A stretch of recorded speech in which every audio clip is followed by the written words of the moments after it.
আসসালামু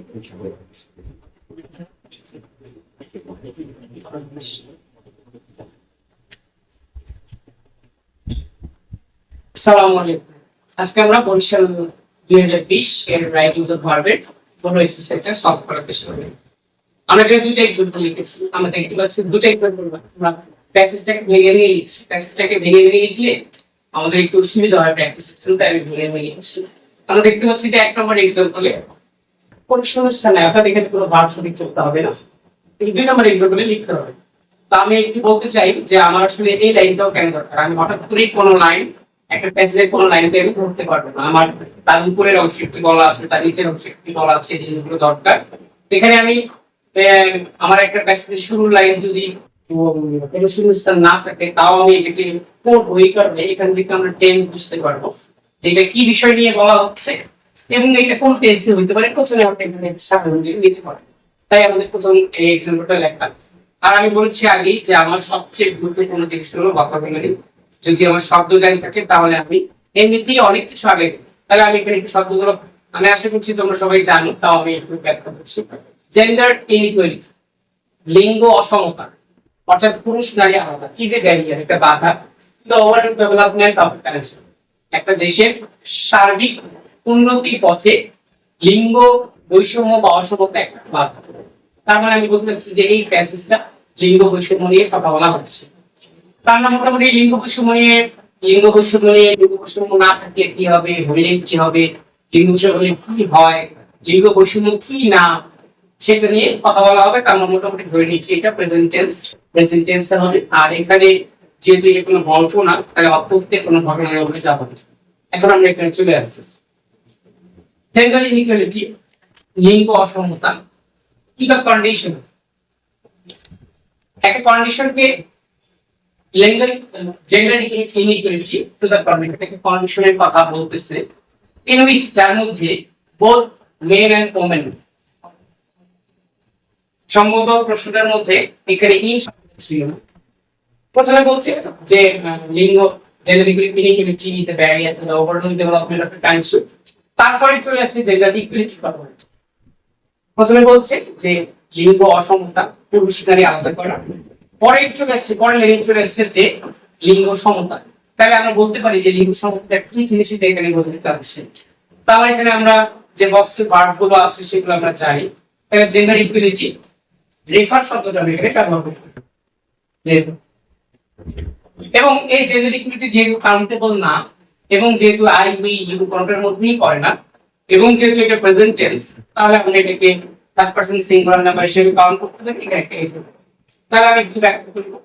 gender inequality refers to the condition, সেই কন্ডিশনকে বোঝায়।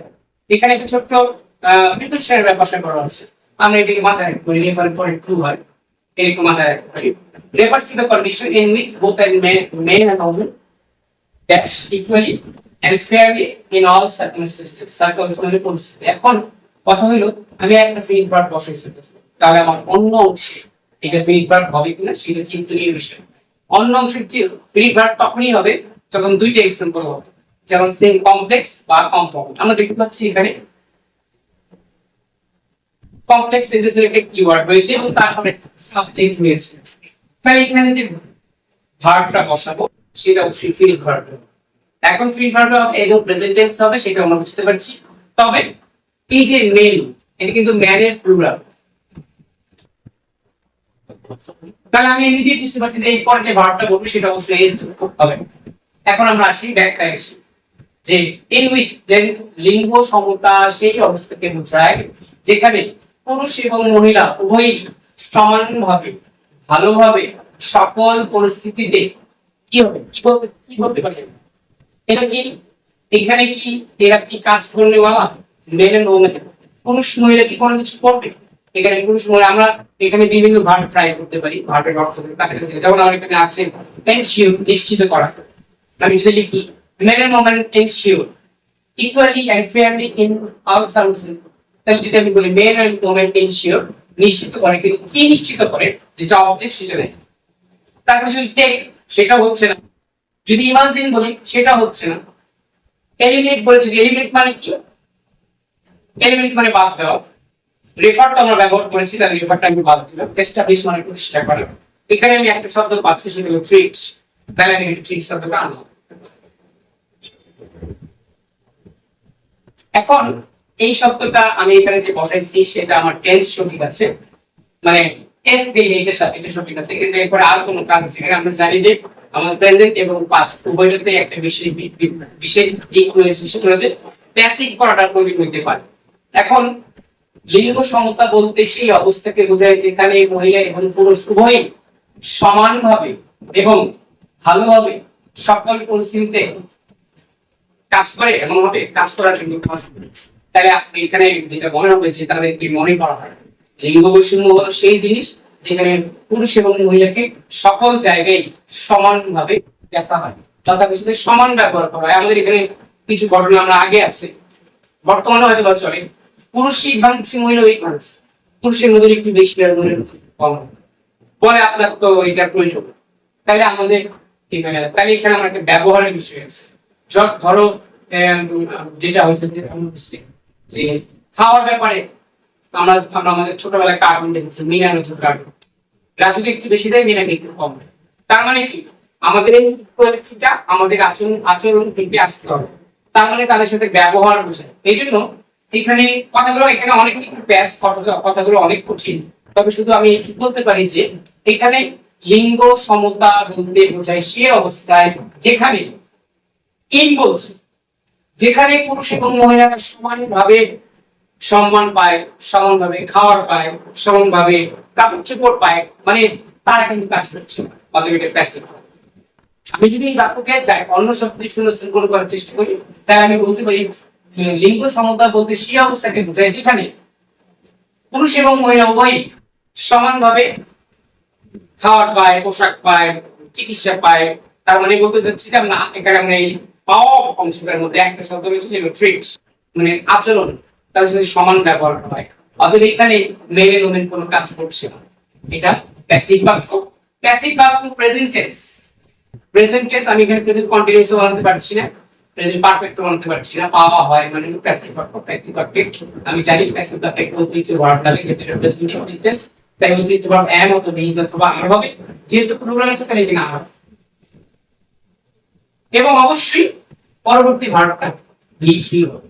তাহলে প্যাসিভ বাক্য প্রেজেন্ট ইনডেফিনিট টেন্সে আমরা যখন ভয়েস ক্লাস পড়েছি বা ভয়েস ক্লাস দেখেছি তখন আমরা দেখেছি প্রত্যেকটা প্যাসিভ বাক্যে একটা অতিরিক্ত ভার্ব লাগে, সেই অতিরিক্ত ভার্বটা টেন্স থেকে। তাহলে এই কথার মধ্যে কোনো কন্টিনিউয়াস এর কোনো ছোঁয়া নেই, পারফেক্ট এর ছোঁয়া নেই, এর সম্পূর্ণভাবে প্রেজেন্ট ইনডেফিনিট টেন্স। তাই প্রেজেন্ট ইনডেফিনিট টেন্স অতিরিক্ত ভার্ব এম ইজ আর, এখানে আর হয়েছে এবং ভার্বের পাশে কথা বলছি। তাহলে আমি একটু সামারিটা দিই। এখানে আসলে যে শব্দগুলো আমার আসলে বসায় দেখতে হবে, শব্দের অর্থ যে বক্সের শব্দের অর্থগুলো রয়েছে সেগুলো বসায় দেখতে হবে। তা আমরা এখানে আমরা এই যে শব্দটি এখানে বসাতে পারছি, আর এখানে সরাসরি বুঝে গেছে যে লিঙ্গ সমতা সেই অবস্থাকে বোঝায় যেখানে যার ভিতরে যেই অবস্থায় যেই সিচুয়েশনে পুরুষ এবং মহিলা সমানভাবে ভালোভাবে সকল পরিস্থিতিতে আচরণ করে। আমার বরিশাল বোর্ডে এরকম 3 নাম্বার সেন্টেন্সে দুটো ভার্ব বসাতে হচ্ছে। তাহলে দুটো ভার্ব বসানোর সময় আমি প্রথমেই খেয়াল করবো এটা সিম কমপ্লেক্স না কমফর্ম।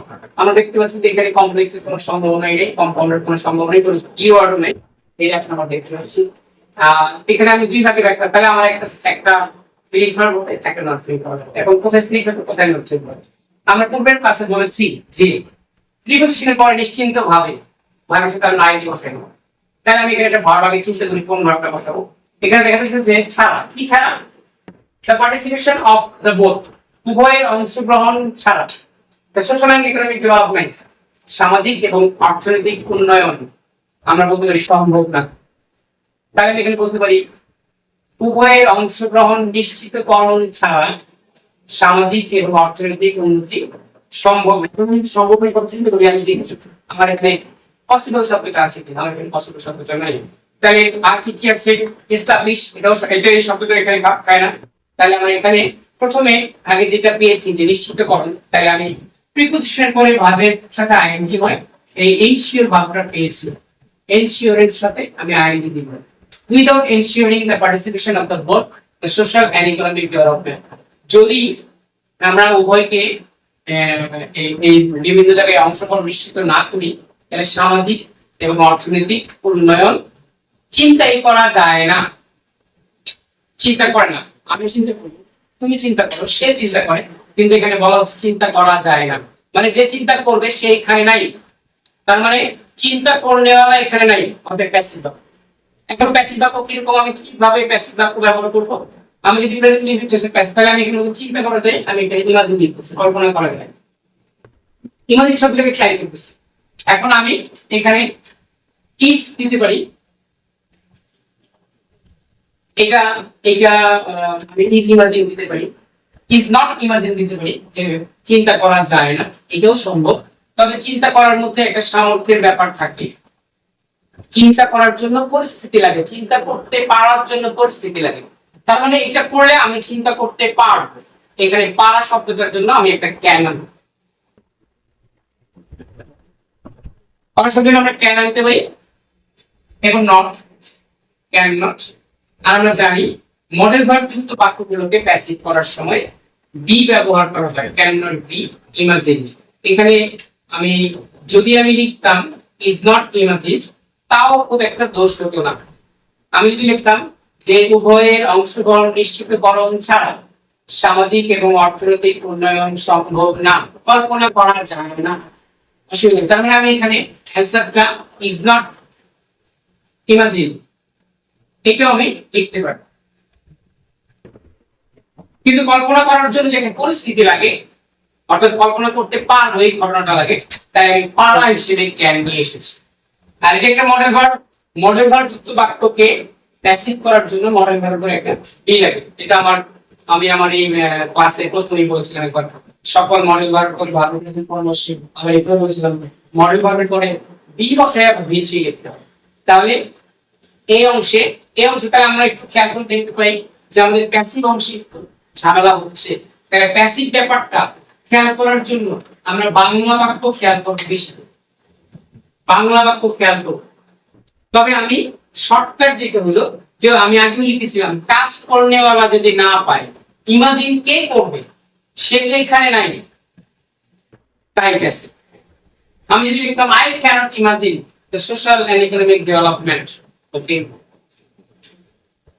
our people cannot imagine, the government cannot imagine, the president cannot imagine, কিন্তু সে যে ইমাজিন করবে সেই অংশে নাই। বারবার একটা কথা বারবার বলতে চাই, সেটা হলো যে কাজ করতে হবে। এটা আমি তো বলি সুন্দর বাংলা যদি লিখি কর্ম সম্পাদনকারী, কর্ম সম্পাদনকারী, এটা সুন্দর বাংলা। কর্ম না লিখে লিখতে পারি ক্রিয়া সম্পাদনকারী, ক্রিয়া সম্পাদনকারী না থাকলে, আমি আমাদের ক্লাসে লিখেছিলাম যে কাজ করনেওয়ালা না পাওয়া যায়, তাহলে আমি কাজ করনেওয়ালাকে একটু আপডেট করলাম, সুন্দর ভাষা দিলাম যে ক্রিয়া সম্পাদনকারী না থাকলে সেই বাক্যটা প্যাসিভ হয়। এখন তোমাদের একটু আগে আমরা একটা বাক্য প্যাসিভ করেছি, তুমি যদি এখানে ইজ নট ইমাজিন লিখতাম, তাও এখানে কিন্তু আরেকটা জিনিস ফুটে উঠেছে যে এখানে আমাদের নেগেটিভ করার প্রয়োজন হয়েছে। নেগেটিভের একটা বিশেষ নিয়ম, নট এই শব্দ বাম পাশে অবশ্যই সাহায্যকারী ভার্ব বা মডেল ভার্ব বা ডু ডাজ ডিড এগুলো লাগবে, না কিন্তু হবে না। এখানে আমি যেমন এক্সাম্পল করি, হ্যাভ নট হইতে পারতো, ডাজ নট হইতে পারতো, ডিড নট হইতে পারতো, ডু নট হইতে পারতো। তাহলে আমার র্যাপিজো ভার্বে আমরা নতুন টার্ম দেখলাম যে আরেকটা, হ্যাঁ নতুন টার্ম দেখলাম, সেটা কি, সেটা যে আমার মাঝে মাঝে নেগেটিভ করাও লাগতে পারে। এখানে আরেকটা এক্সাম্পল আমি তোমাদের দেখাবো, সেটা ভালো করে খেয়াল করো। আমি যদি চিন্তা করি উইদাউট দিয়ে চিন্তা করি, উইদাউট বেশ কয়েকটা বাক্য চিন্তা করি, without reading more and more, বেশি না পড়লে, বেশি না পড়ে, বলতো বাক্য অংশটা যেমন একটা আমি বলি বেশি না পড়ে তুমি ভালো রেজাল্ট করতে পারবে না, তার মানে উইদাউট আছে না, তার মানে আমি ধরতে পারি যে উইদাউট যুক্ত বাক্যের পরবর্তী অংশ এখানে কিন্তু এটা কিন্তু পুরোটা অ্যাডভার্বিয়াল ফ্রেজ, অ্যাডভার্বের মতো কাজ করছে। চিন্তা করা যায় না, কেন যায় না? এই সিঁড়ি না করার কারণে ক্রিয়াকে কেন দ্বারা প্রশ্ন করলে মোটামুটি এক ভার্ব হয়, একটা শব্দকে এক ভার্ব বলে, আর শব্দ বেশি থাকলে সেটাকে অ্যাডভার্বিয়াল ফ্রেজ বলে। আর বাক্যের শুরুতে কমা দেওয়া কিছু শব্দ কিছু থাকলে সেটা এমনিতেই অ্যাডভার্বিয়াল ফ্রেজ। তাহলে আমি ইম্পর্টেন্ট যেটা সেটা হলো উইদাউট যুক্ত বা কোনো বাক্য উইদাউট দিয়ে শুরু হলে মোটামুটি ভাবে আমরা ধারণা করতে পারি যে অন্য যে বাক্য অংশ রয়েছে সেটা অবশ্যই নেগেটিভ বাক্য হবে। নেগেটিভ বাক্য হওয়ার জন্য নট আনতে হবে। নটের বামে অবশ্যই শব্দগুলো আমি কিন্তু বলতে পারি এক is are was were have has have can could shall should will may might must do does did এই কয়েকটা শব্দের থাকতেই হবে, না সেটা নেগেটিভ বাক্য হবে না। তাহলে আমি একটু শেষ করি। আমি এখানে বলতে চাই যে আমার দুটো ভার্ব বসাইতে হবে। আমি প্রথমে কোশ্চেন পাইছি অতএব নন ফিট ভার্ব, পরের অংশটা ফিট ভার্ব হবে। এটা প্রেজেন্ট টেন্স আমরা আগে দিয়েছি, প্রেজেন্ট টেন্স হবে। এখন পর্যন্ত আমি খেয়াল করবো যে আমার কর্মসম্পাদনকারী আছে কিনা, সেটা আমি পাইলাম না, মানে প্যাসিভ হবে। এবং আমরা দেখতেও পেয়েছি যে উইদারের জন্য আমার নেগেটিভ বাক্য হবে। তাই প্যাসিভ করার জন্য আমি এখানে একটা প্রেজেন্ট ইনডিফিনিট টেন্সের হিসেবে আমি চিন্তা করলে ইজ নট, আর নট এই শব্দগুলো ব্যবহার করতে পারি। তবে এখানে ইমাজিন করার ক্ষমতা লাগে, ইমাজিন করতে পারতে হয়। আর ইমাজিন করতে মানে না যে আমি চোখ বন্ধ করে বসে চিন্তা করবো আমার যদি বাসায় 5,000 টাকার বাড়ি নিয়ে কোন টাকা করতে থাকতে, এটা এরকম ইমাজিন করা, পরিস্থিতি হিসেবে চিন্তা করা, ভাবা যে হ্যাঁ এটা সম্ভব, এটা না করলে এটা সম্ভব। তাহলে শেষ করি, দুইটা ভার্ব প্রিপোজিশন করে নট ফিনিট আর একটা ফিনিট, সাবজেক্ট নাই তাই প্যাসিভ। প্যাসিভ করার জন্য যেহেতু প্রেজেন্ট টেন্স তাহলে ইজ, উইদাউট জন্য নট এবং বিট। ঠিক আছে, হ্যাঁ স্যার স্টার্ট। আমরা প্রথমে শব্দের অর্থগুলো খেয়াল করব। এলিমিনেশন, এলিমিনেশন শব্দ কোথায় ব্যবহার করা হয় বলতো বাস্তব ক্ষেত্রে? আমাদের যে আমরা টেলিভিশন দেখি না, এই যে ইন্ডিয়ান আইডল, বিভিন্ন স্টেজ থেকে টেলিভিশন আজকে এখান থেকে দুইজন থাকবে, তিনজন এলিমিনেট হয়ে যাবে। হ্যাঁ, তাহলে আমি কিন্তু বাস্তব ক্ষেত্রে তোমাদেরকে শব্দগুলো শিখতে বলতেছি। এলিমিনেশন মানে বাদ দেওয়া, নির্মূল করা, জেন্ডার ডিসপ্যারিটি, লিঙ্গ বৈষম্য দূর করা, ইজ এ ডিমান্ড, একটা চাহিদা, অফ দ্য ডে, সময়ের চাহিদা, সময়ের চাহিদা, এখানে একটা ভার্ব হয়েছে। আর এখানে আমি মোটামুটি অর্থ আমার এখানে শেষ হয়ে যায়, তাই এটাকে আমি বাংলা ভাষায় সমাপিত ক্রিয়া বা ইংলিশে ফিনিট ভার্ব বলতে পারি। এখন পরবর্তী ভার্বটা নিশ্চিন্ত ভাবে ভিজি হবে, সরি নন ফিনিট ভার্ব। তাহলে এখানে আমি এইটুক মাথায় রাখতে পারি, with a view to, with a view to পরে ভার্বের সাথে আইএনজি হয়, with a view to, with a view to বলছে লিঙ্গ বৈষম্য দূরীকরণ, সময়ের একটি চাহিদা, কি উদ্দেশ্যে? কি উদ্দেশ্যে? মানবাধিকার প্রতিষ্ঠার উদ্দেশ্যে। অতএব এখানে যে শব্দটা হবে সেটা হবে এস্টাবলিশ, মানবাধিকার প্রতিষ্ঠা করবে। কিন্তু যেহেতু প্রথমটা ফিনিট পরেরটা নন ফিনিট, অতএব আমি এখানে বলতে পারি এস্টাবলিশিং। এখন আমরা কিন্তু এই যে আইএনজি যুক্ত ভার্ব কিন্তু আমরা কয়েকভাবে বসাতে পারতেছি, প্রিপোজিশনালি বসাতে পারতেছি, সিম্পল কমপ্লেক্স কম্পোনেন্ট কিওয়ার্ড বাদ থাকলেও আমরা পারতেছি। এখানে এরকম কিছু নোট আছে, with a view to, look forward to, এই শব্দগুলোর পরে আইএনজি হয়। সেটা তোমরা কোথাও বই থেকে দেখে নিবা, কোথায় লেখা আছে। কিন্তু আমি আপাতত মনে রাখি একটা ফিনিট ভার্ব আছে, যেহেতু এটা সিম্পল বাক্য, অতএব একটা নন ফিনিট ভার্ব হবে। আমি যে দুটো পয়েন্ট এমনি ভার্বের সাথে থাকবে। তাহলে আমি আরেকটা পিক করি, এলিমিনেশন মানে নির্মূল করা, অফ জেন্ডার ডিসপ্যারিটি অর্থাৎ লিঙ্গ বৈষম্য দূর করা, is a demand, of the day সময়ের চাহিদা, উইথ এ ভিউ টু উদ্দেশ্যে, কি উদ্দেশ্যে? বলছে লিঙ্গ বৈষম্য দূর করতে হবে, এটা একদম নগদ করতে হবে। কি উদ্দেশ্য? উদ্দেশ্য হলো হিউম্যান রাইট প্রতিষ্ঠা করা, সবাই যে মানুষ এই অধিকারটা প্রতিষ্ঠা করা। তাহলে প্রতিষ্ঠা করে এই এস্টাবলিশ আমরা পেয়েছি, এস্টাবলিশ লিখছি, যেহেতু এটা ফ্রি অতএব নন ফ্রি এবং আইনজি বানাবো। আর তাছাড়াও আমাদের বিভিন্ন রুলস এর বইগুলোতে লেখা আছে, যেমন স্টাফ উইথ এ ভিডিওর পরে মানুষের সাথে আইনজি বানাবো।